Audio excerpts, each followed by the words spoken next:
control works. Look at that. I'm now doing nothing.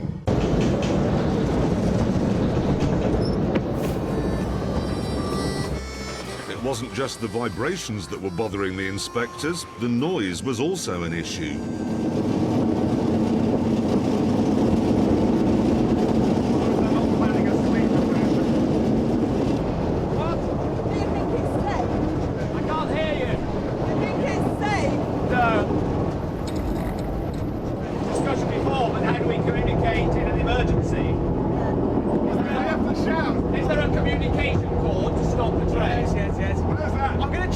I'm about to ask the driver, Mr. May, to slow down a little bit just while we're serving the drinks.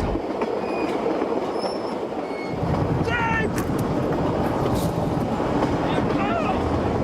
James! What's the matter? Can you slow down a bit? Everything's falling off. Right. Meanwhile, I'd caught up with the idiots, but I couldn't get past due to a railway network design fault.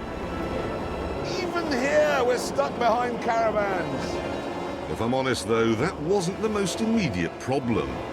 Oh, for God's sake! Oh, this is really bad. A member of the working classes is now taking a dump in full view of the editor of Railway Express magazine. Oh, whoa, no, whoa, whoa, whoa, whoa. I'm very sorry about this. I can't just drive along like this forever. I'm backing off. I decided to go back in search of some points where I could change tracks. I do apologise. I do apologise.